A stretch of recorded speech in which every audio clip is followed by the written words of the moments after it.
first step is to download your pattern. Select your file according to your paper format and the size you wish to make. Print your pattern at 100% scale. There is a scale test included on the first page of your pattern to ensure you have printed correctly. Trim around the thin black border and use clear sticky tape to piece the pages together. There is a layout included in the instruction guide to help you lay out all the pages correctly. For this style, I have adhered a medium weight fusible interfacing to the main fabric. This will give structure to the garment and help the skirt hold its shape. If your fabric is particularly heavyweight, you may not need this, but in most cases, it is advisable to use it. Ensure the fusible interfacing is well adhered with the iron. Trim around each individual pattern piece and lay the pattern onto the fabric. You can follow the cutting layout included in the instructions to make the most economical use of your fabric. Cut according to the individual instructions marked on each of the pieces. Place the middle front piece on top of the centre front piece, matching along the curved edge. Match the notches along the way to ensure the edges are together.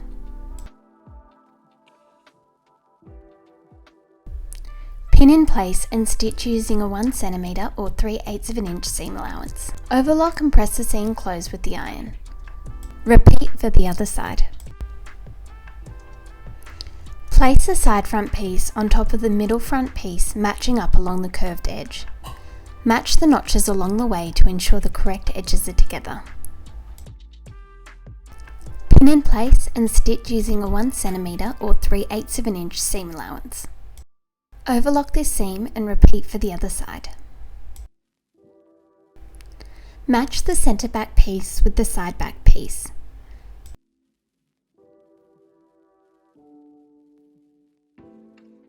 Pin in place and stitch together using a 1 cm or 3/8 inch seam allowance. Overlock this seam and repeat for the other side so that you have a pair. Place the back pieces on top of the front piece with the right sides touching one another. Match up along the shoulder seam and pin in place. Stitch together using a 1 cm or 3/8 inch seam allowance. Press the seam open with the iron.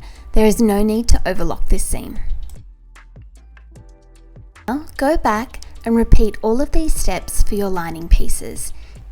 Now it is time to apply the boning. I am using a 6 mm or 1/4 inch sew-in flexible Rigoline boning. Pin the boning piece onto the front and back bodice panel seams. The boning should be cut so that it is 1 cm or 3/8 inch below the top edge and finish at the waist notch indicated on the pattern of the lining. Pin the boning to the seam allowance and then top stitch along the boning directly onto the seam allowance to secure it neatly in place. Repeat this for all of the panel seams on the front as well as the seams on the back pieces.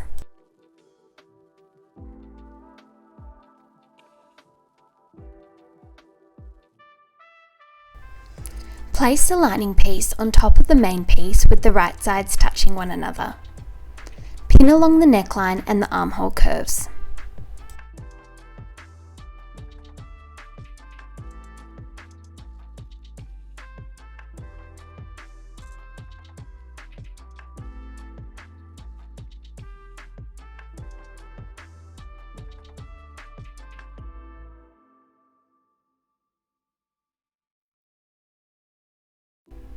Stitch along the neckline and along the armholes using a 6 mm or 1/4 inch seam allowance.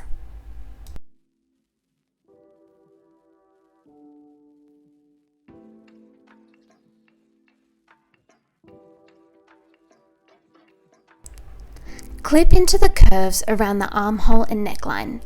Take care not to snip into any of the stitching. Don't skip this step, as this step will help ensure that your neckline and armholes sit professionally, nice and neat, nice and flat. Turn the garment through to the right side and press well along the armholes and the neckline. As you can see, I'm pulling the back pieces through the front piece to make this step a bit easier. It is a little bit tedious, but it will eventually come all the way through. Once you've pulled both sides through, press the armholes and the neckline well with the iron. Open out the side seams and pin the main front pieces together from the hem all the way through to the lining. You match the side seams up well at the underarm junction. Stitch this seam together edge to edge using a 1 cm or 3/8 of an inch seam allowance.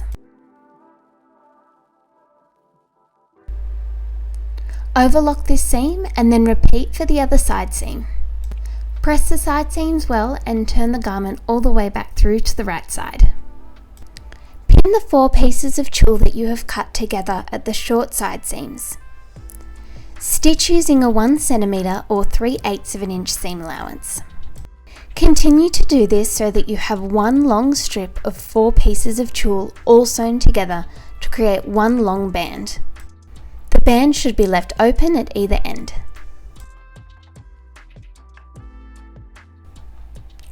Using the longest stitch setting, stitch along the top edge of the tulle piece. Don't back tack on either end, as we'll be using these threads to gather the top of the tulle edge. Pull on the threads to gather down the tulle. You'll need to gather the tulle piece small enough to fit onto the bottom edge of the lining hem. Once it is the correct length, tie off the threads at the end. Pin the tulle to the bottom edge of the hem and stitch using a 1 cm or 3/8 of an inch seam allowance. Just make sure you have pinned so that the seam allowance is hidden on the inside of the garment.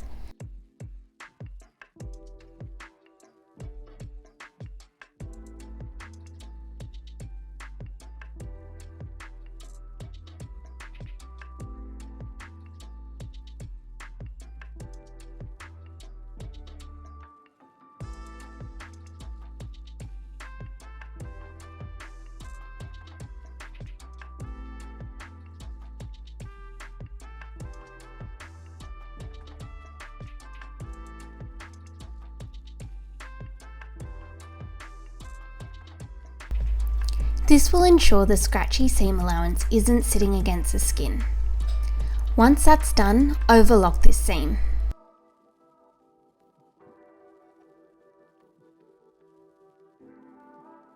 Overlock the centre back edges of the garment separately. You can see I'm catching the lining and the tulle all together with the main piece and overlocking all as one. Open out the invisible zipper and pin each side of the zipper tape to the centre back edge. Stitch each side of the zipper down using the invisible zipper foot, keeping as close to the zipper teeth as possible. A 1 cm or 3/8 of an inch seam allowance has been given to insert the zipper. Once both sides of the zipper are stitched in place, pin the seam below the base of the zipper closed. The right sides of the garment should be touching one another. Stitch from the base of the zipper to the hem edge using a 1 cm or 3/8 of an inch seam allowance. Turn down the top edge of the zipper tape and tuck it underneath the centre back seam allowance. Using a hand sewing needle, secure the zipper tape in place along the top edge. Then repeat this for the other side of the zipper. Next, overlock all the way around the hem edge. Fold the hem edge upwards by 2.5 cm or 1 inch and press well with the iron. Pin in place. Now you can either top stitch or use a hand sewing needle like I have to blind tack the hem all the way around the edge, securing it neatly in place.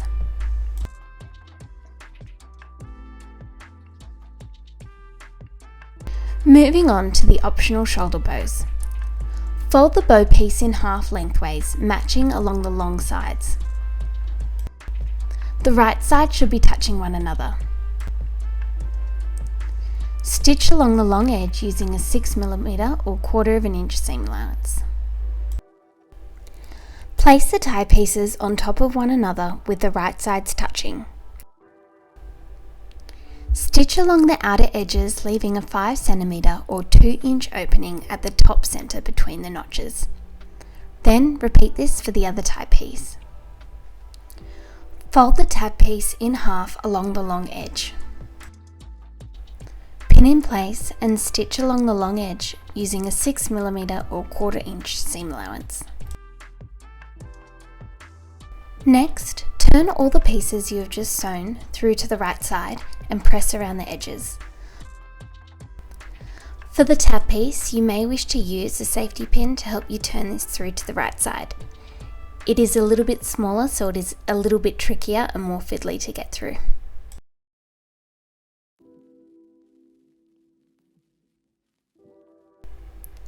Fold the bow piece in half. The right side should be touching and you want to be looking at the seam we have previously sewn. Stitch along the short edge using a 1 cm or 3/8 of an inch seam allowance and then turn the bow back through to the right side. Place the bow piece on top of the tie piece. Wrap the tab around the centre, scrunching the middle together. Use a hand sewing needle to secure the tab at the back.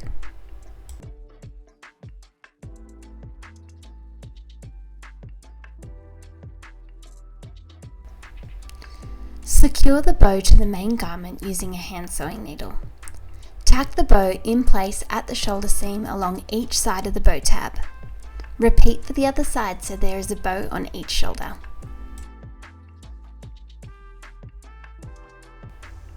You're all done!